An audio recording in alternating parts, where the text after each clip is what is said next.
Muy buenos días. El día de hoy le voy a hablar sobre el sistema de partículas. Vamos a compartir pantalla.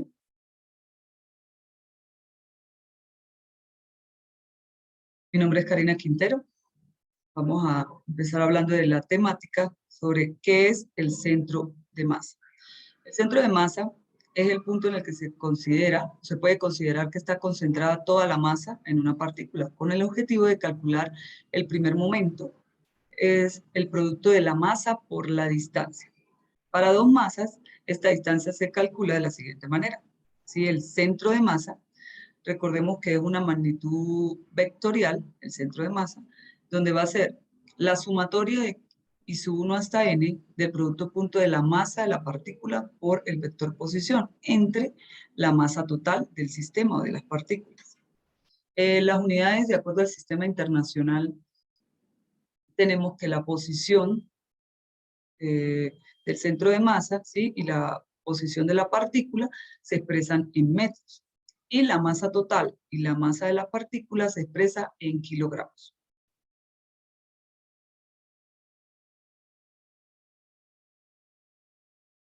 Para n partículas se representa de la siguiente manera. La sumatoria de su 1 hasta n del producto de la masa de la partícula por la posición, donde m es la masa total.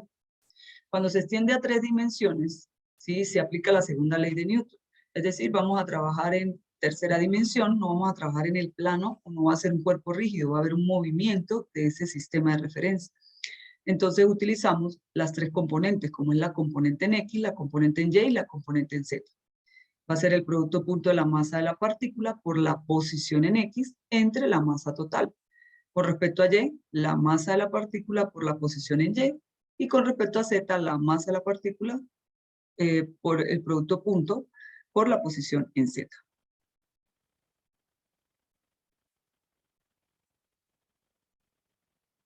En una distribución continua de masa, la expresión para el centro de masa de una colección de partículas se representa, ¿sí? Como hablábamos anteriormente, vamos a tener una cantidad de partículas, n partículas, ¿sí? Y ellas van a estar cada una con una posición diferente. Entonces, esto viene a ser una suma infinita y se expresa en forma de una integral. Como tenemos la integral de 0 a m, de la posición por el diferencial de cada una de las masas entre la masa total. Vamos a resolver un breve ejemplo para aclarar más a fondo qué es el centro de masa. Dice, encuentra el centro de masa de las partículas que aparecen en la siguiente figura. Se supone que el sistema es rígido. Recordemos que cuando me hablan de sistema rígido, ¿sí? En este caso, el sistema está en el plano. Trabajamos con las coordenadas X y Y. Es decir, la componente en Z se omite o vale 0 porque no hay un movimiento del cuerpo. Ellas están fijas o atadas a este sistema de coordenadas. ¿Qué datos tenemos? Tenemos las masas, 4 masas expresadas en kilogramos, y vamos a calcular el vector posición, ¿sí? Con respecto a cada una de las masas. La masa 1. La masa 1 tenemos que vale 1/2 o 0.5 kilogramos. ¿Sí? La posición que hay con respecto a la masa 1 ya está en el sistema o en el centro del eje de coordenadas X y Y, ¿sí? Por lo tanto vale 0. No hay desplazamiento ni en el eje X ni en el eje Y. ¿Sí? Recordemos que el eje X, ¿sí? Se desplaza en el eje horizontal, ya sea a la derecha positivo, a la izquierda negativo, y la componente en Y se desplaza en el eje vertical hacia arriba o hacia abajo. ¿Sí? Tenemos, para la masa 2, sí hay un desplazamiento tanto en X como en Y. Para X tengo un desplazamiento en X que sería 3i y en J sería 5j. Aquí lo podemos observar. El vector posición se expresa en metros. Para la masa 3 solamente tiene desplazamiento en el eje X, por lo tanto sería un desplazamiento de 6i en metros. Y para el vector posición 4 hay desplazamiento en X y Y, pero como hay un desplazamiento hacia el lado izquierdo, ¿sí? Se expresa negativo. Entonces sería menos 2i más 2j. Entonces vamos a hallar el centro de masa de las partículas. Entonces recordemos que como estamos en el plano, lo trabajamos en el eje X y en el eje Y. Entonces, el centro de masa va a ser el producto punto de la masa de la partícula por la posición entre la masa total. sería para el X centro de masa con respecto a la coordenada en el horizontal, tenemos el producto punto de la masa 1 por X1 más masa 2 por X2 más masa 3 X3 y masa 4 X4. Si tuviéramos más partículas, pues seguimos extendiendo la ecuación. Entre la sumatoria, la suma total de las masas. Entonces tenemos que masa 1, ¿sí? ¿Cuánto vale la masa 1? 1/2 de kilogramo, 0.5, por el vector posición 1. Como no hay desplazamiento, sería 0. Aquí lo podemos observar. Más la masa 2, que son 3 kilogramos, por la posición en I. ¿Sí? La posición en I en este caso sería 3I. El 5J lo vamos a tomar en cuenta para hallar la componente o el centro de masa en el eje Y. La masa sería 2, la masa 3 por 6, que es el desplazamiento en Y, más la masa 4, que sería 3/2 por el desplazamiento en X, que como estaba a la izquierda, por eso es que es menos 2I. Entre la sumatoria de las masas. Tenemos que el centro de masa con respecto al eje X sería 18 séptimos en metros, que es la unidad del vector posición. Con respecto a la componente en Y, tenemos la masa 1 por el desplazamiento en Y1, ¿sí? O el vector posición Y1 más masa 2 por Y2, masa 3 Y3 y masa 4 Y4. Entonces la masa 1 es 1/2 por el vector posición en Y1. Recordemos que en Y1, ¿sí? El vector posición no hay desplazamiento, por lo tanto vale 0. Con respecto a la masa 2, ¿cuánto vale? 5J. Lo podemos observar, masa 2, 3 kilogramos por 5. Más la masa 3, que sería 2 por 0. ¿Por qué 0? Porque no hay desplazamiento en el eje Y, es decir, en el vector J. La masa 4, y tenemos que es 3/2 por el desplazamiento en J, que sería 2. Entonces, el centro de masa con respecto a la componente en Y sería 18 séptimos de metro. Es decir, el vector posición, ¿sí?, del centro de masa va a ser 18 séptimos en Y más 18 séptimos en J. O el par ordenado, 18 séptimos X, 18 séptimos Y. Hablemos un poco más sobre la aplicación de la segunda ley de Newton. También podemos calcular lo que es la velocidad instantánea o simplemente la velocidad del centro de masa, la cual se puede obtener de la siguiente manera. Velocidad del centro de masa se va a obtener derivando la posición del centro de masa con respecto a un tiempo determinado. Las unidades de la velocidad del centro de masa, de acuerdo al sistema internacional, es el metro por segundo. Podemos calcular la aceleración instantánea o la aceleración del centro de masa de igual forma, derivando, ¿sí?, la velocidad. Entonces sería la variación o la derivada de la velocidad del centro de masa con respecto al tiempo. Si las unidades de la aceleración del centro de masa, de igual forma, se expresan en metros por segundos cuadrados. El momento lineal, decimos que el momento en un sólido rígido existen dos tipos de fuerzas, lo que son las fuerzas externas y las fuerzas internas. Las fuerzas internas y cohesión de las partículas hacen que el sólido se mantenga rígido en todo momento, como en el caso del ejercicio que acabamos de resolver, si era un cuerpo rígido, es decir, el sistema no se movía. Entonces esas partículas estaban atadas a ese sistema de referencia. Cuando son fuerzas exteriores, de existir, son las responsables de que el cuerpo en su conjunto varíe del estado de reposo o movimiento. Estos pueden actuar sobre cualquiera de sus partículas y sus efectos se sentirán en todo el cuerpo. Es decir, vamos a trabajar en 3D, va a haber un movimiento de las partículas. De acuerdo a la segunda ley de Newton, la resultante de estas fuerzas, o las fuerzas que actúan sobre un cuerpo, es proporcional a la variación de su momento lineal. Pues en este caso, el sólido rígido discreto se aplica la resultante de las fuerzas exteriores, pues las interiores de cohesión se anulan 2 a 2 por la tercera ley de Newton.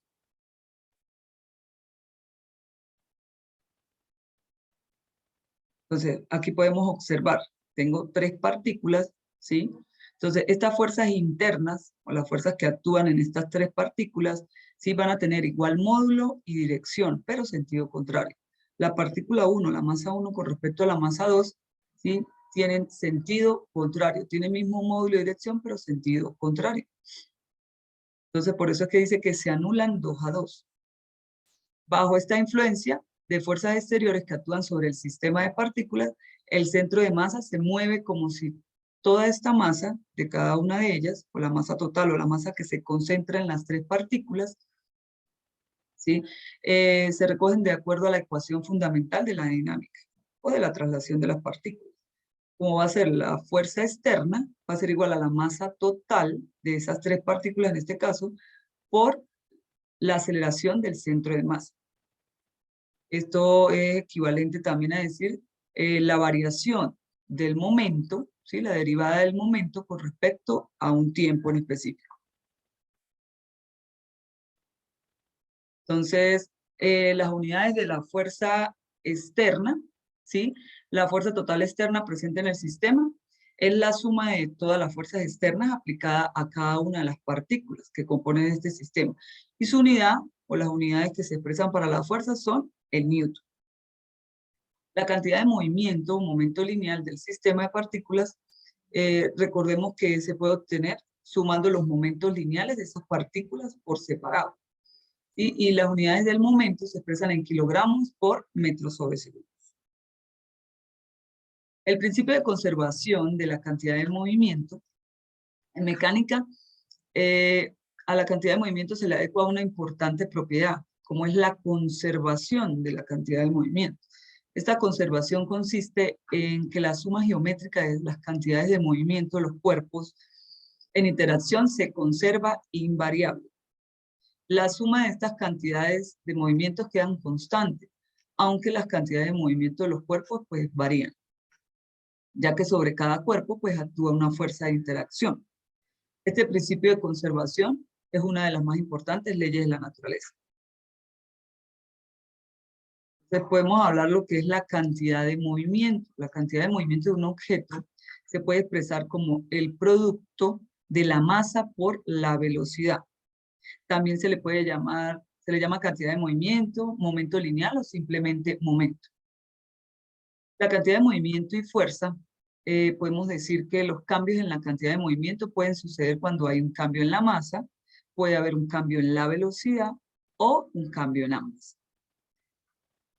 La masa también se puede decir que suele permanecer constante, por lo que suele cambiar es la velocidad. Si la masa es constante, cambia la velocidad. Si cambia la velocidad, podemos decir que hay una aceleración. Y si hay una aceleración, hay una fuerza que se está presentando, está actuando en ese objeto o en esa partícula. Pero también esto depende del tiempo que actúe. Es decir, la variación de la cantidad de movimiento depende de la fuerza y el intervalo de tiempo. Entonces, aquí podemos entonces entrar, ya que sabemos que hay una fuerza que actúa sobre esa partícula en la cantidad de movimiento, podemos hablar ahora de qué es el impulso.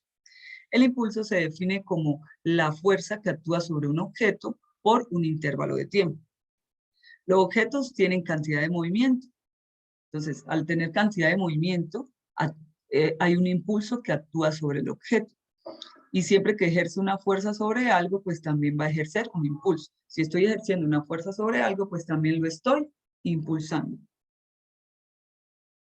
Entonces, aquí podemos hablar de lo que es la relación entre el impulso y la cantidad de movimiento. El impulso está relacionado con la cantidad de movimiento por la siguiente ecuación. La variación de la cantidad de movimiento va a ser igual, ¿sí? La variación de la cantidad de movimiento va a ser igual a la masa, al impulso o a la masa por la variación de la velocidad, equivalente a la fuerza que se le está ejerciendo a ese cuerpo por un intervalo de tiempo. Entonces, esta ley o esta relación se obtiene por la segunda ley de Newton. Vamos a andar un poquito más en lo que es el impulso y la cantidad de movimiento. Como hay una relación estrecha entre ellos dos, podemos decir, un objeto de 50 kilogramos le aplica una fuerza de 20 newton durante 5 segundos a otro de 32 kilogramos. ¿Cuál es la velocidad del primer objeto y del segundo luego de aplicarle la fuerza? Entonces recordemos que si hay un impulso, hay una fuerza. Estoy impulsando un objeto, entonces va a haber una fuerza. Y si hay una fuerza, hay una cantidad de movimiento. Entonces, en base a esto, ¿qué datos tenemos? Tengo que la masa 1 vale 50 kilogramos del primer objeto. La masa 2 vale 32 kilogramos. Eh, a ese objeto 1 se le aplica una fuerza de 20 newton en un tiempo de 5 segundos. Entonces, Con estos datos puedo hallar el impulso. Recordemos que el impulso es la fuerza por la variación de ese tiempo, el tiempo que se está aplicando a ese objeto. Entonces tenemos que el impulso va a ser 20 newton por 5 segundos, donde newton, las unidades del sistema internacional equivalen a kilogramos por metro sobre segundos cuadrados, por 5 segundos. Simplificando, tenemos que el impulso es 100 kilogramos por metro sobre segundo, y coincide con las unidades del impulso. Entonces, para hallar la velocidad, ¿qué me piden? La velocidad del primer objeto y del segundo objeto, luego de aplicarle dicha fuerza. Entonces, de acuerdo a esta relación que hay entre el impulso y la cantidad de movimiento, podemos decir que el impulso es igual a la masa por la velocidad. Entonces, despejando, tenemos que la velocidad del primer objeto, aquí tenemos primer objeto, va a ser igual al impulso entre la masa. ¿Cuál masa? La del primer objeto. Entonces tenemos que el impulso es igual a 100 kilogramos por metro sobre segundos sobre la masa del primer cuerpo, que son 50 kilogramos. Tenemos que la velocidad vale 2 metros por segundo. Y el impulso para la velocidad del segundo cuerpo, ¿sí? Sería, la velocidad va a ser igual al impulso entre la masa 2, donde esa velocidad 2 va a ser igual a 100 kilogramos por metro sobre segundo, que es el valor del impulso que calculamos, entre la masa del segundo objeto, que es 32 kilogramos. Entonces esa velocidad vale 3,125 metros por segundo. Recordemos que simplificando tenemos la unidad del sistema internacional en los que nos da una velocidad que son metros por segundo. Entonces hablemos ahora de qué son los choques. Los choques son las interacciones que se producen entre dos o más cuerpos cuando se ponen en contacto en un tiempo muy pequeño. La cantidad de movimiento neta se conserva en los choques antes, durante y después del choque. Aquí podemos observar dos partículas antes del choque, durante el choque, que hay un impulso, como decíamos hace rato, si hay un impulso hay una fuerza, ¿sí? Y después del choque. Entonces, esta cantidad de movimiento neta antes del choque es igual a la cantidad de movimiento después del choque. A esto es lo que se le conoce como la tercera ley de Newton, la ley de acción y reacción. Entonces, podemos observar que hay una conservación de la cantidad de movimiento. Como la variación de la cantidad de movimiento en un choque es igual y opuesta, la cantidad de movimiento que gana un objeto es la que pierde el otro. Entonces, por eso decimos que se conserva. Si la cantidad de movimiento antes del choque va a ser igual a la cantidad de movimiento después del choque, ¿sí? Entonces, cantidad de movimiento de un objeto, ¿sí? Aquí tenemos dos objetos. Objeto A lo podemos llamar A y objeto B, ¿sí? Entonces decimos que la cantidad de movimiento del objeto A antes del choque más la cantidad de movimiento del objeto B antes del choque va a ser igual. La suma de ellas va a ser igual a la cantidad de movimiento de ese objeto A y el objeto B después del choque. Entonces, este intercambio entre los dos objetos depende de si el choque es elástico o inelástico. Se le llama inelástico o no elástico. Entonces, ¿qué son los choques elásticos? Los choques elásticos dicen que los objetos con la misma masa intercambian su cantidad de movimiento en choques elásticos. Por ejemplo, uno de ellos se detiene y el otro avanza con la misma velocidad que tenía el primero. Por ejemplo, un ejemplo muy común que se toma en cuenta, el ejemplo del billar, ¿sí? Yo lanzo, tenemos aquí dos bolas, ¿sí? En el juego de billar, la primera bola, ¿sí? Está en reposo, ¿sí? Ella se lanza y choca con la segunda bola, aquí lo pueden observar. Y al chocar, entonces, esta le está ejerciendo un impulso, una fuerza a la segunda bola. Y ella se puede desplazar, aquí lo pueden observar, y luego esta queda en reposo, si se quiere, y se mueve la siguiente bola. Entonces, el movimiento que hay antes del choque y después del choque, ¿sí? Van a ser iguales, o se conservan. Los choques inelásticos. Cuando los choques, algo que me faltó acotar en los choques elásticos, ¿sí? Ella choca, ¿sí? Por ejemplo, yo le ejerzo la presión o la fuerza. Le ejerzo la fuerza a una bola, ¿sí? Y a lo que le ejerzo la fuerza, yo venía con una fuerza, con un impulso. Y esta mueve, le aplica esa fuerza a esa bola y esa sale con la fuerza que traía el otro cuerpo, el cuerpo inicialmente. Es decir, ellos chocan y se desprenden. A eso se le llama elástico.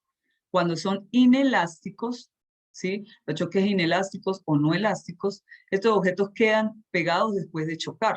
Por ejemplo, un vehículo se mueve a una cierta velocidad y otro vehículo viene a otra cierta velocidad, como está en el ejemplo. Entonces un camión, una partícula A, ¿sí? Lo tenemos que parte con una velocidad de 10 metros por segundo. Y el otro vehículo va a otra velocidad de 10 metros por segundo, pero en sentido contrario.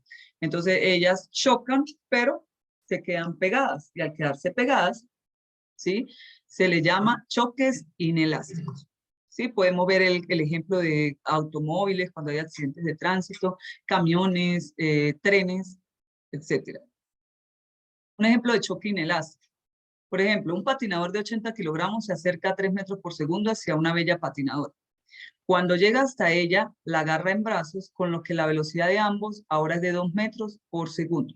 Calcule la masa de la patinadora. Entonces, observemos la siguiente imagen. ¿Sí? Aquí va el patinador que tiene una masa de 80 kilogramos y una velocidad de 30 metros por segundo. ¿Sí? Él se va a desplazar. La patinadora, ella está en una velocidad o está en reposo, ¿sí? Está en cero, tiene una velocidad inicial en cero. Y la masa de ella, que es lo que me están pidiendo, la masa de la patinadora es la que hay que calcular. Entonces observemos que esto es antes del choque. Cuando ellos chocan, el patinador agarra en brazos a la patinadora que estaba en reposo. Y al agarrarla en brazos, pues adquieren la misma velocidad, es decir, la velocidad de 2 metros por segundo. Esa es la velocidad que llevan ambos. ¿Por qué? Porque están quedando pegados o unidos. Y la masa del conjunto, ¿quién sería? La masa que trae el patinador más la masa de la patinadora, que es la que debemos calcular. Entonces esto es antes del choque y la situación después del choque. Calculando, como hay una relación de la cantidad de movimientos donde se dice que el choque antes y después es el mismo, tenemos que la cantidad de movimientos va a ser igual a la masa por la variación de la velocidad. Recordemos que la cantidad de movimiento y la velocidad es una magnitud vectorial. Entonces, la cantidad de movimientos de él o del patinador más la cantidad de movimiento de la patinadora va a ser igual a la cantidad de movimiento del conjunto en general, es decir, de todo el sistema. Entonces tenemos que la masa de él son 80 kilogramos, ¿sí? Por la velocidad que traía, que era 3 metros por segundo, más la masa de la patinadora por la velocidad que traía, pero como estaba en reposo, entonces la masa por cero, pues este término se anula. Va a ser igual a la cantidad de movimiento del conjunto por la velocidad que ahora agarran las dos, que van a ir las dos partículas unidas, es decir, el patinador y la patinadora.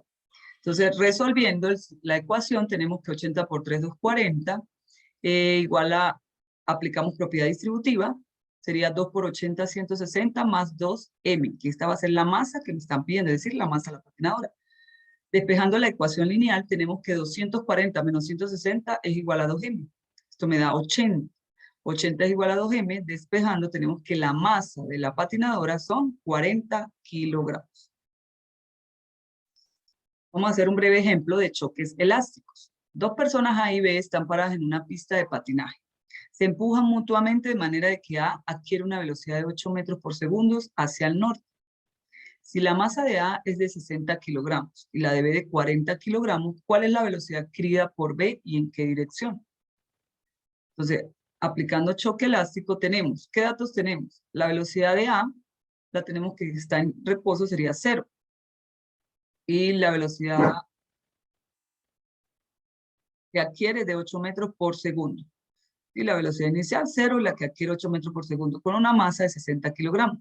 Luego, la partícula B tiene una masa de 40 kilogramos, ¿sí? La velocidad inicial 0 y la velocidad que adquiere es la que hay que calcular. Como hay una conservación de la cantidad de movimiento, ¿sí? Tenemos que la masa por la velocidad inicial más la masa 1 por la velocidad inicial 1 va a ser igual a la masa por la velocidad que adquiere más la masa 1 por la velocidad 1.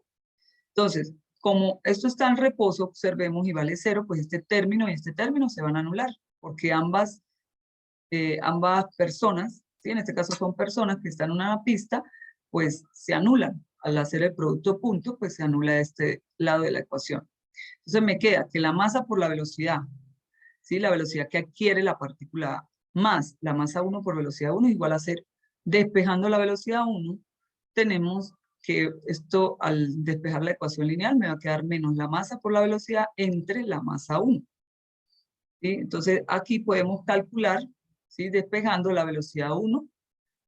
Observemos algo detenidamente. Esta velocidad me está dando negativa. ¿Qué quiere decir eso? No quiere decir que esté mal el ejercicio. ¿Sí? Me está indicando, inicialmente volvamos a leer, me decía que cuál es la velocidad adquirida por B y en qué dirección. Calculamos la velocidad adquirida por B utilizando la relación de la cantidad de movimiento, ¿sí? La relación de los choques.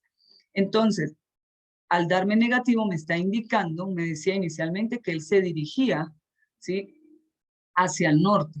Entonces, como está dando negativo, quiere decir que es la opuesta, y al ser la opuesta, la dirección contraria, esa velocidad o esa dirección se está yendo no hacia el norte, sino hacia el sur. Bueno, muchachos, profesores, espero que les haya gustado, que sea de su agrado. Feliz día, hasta luego.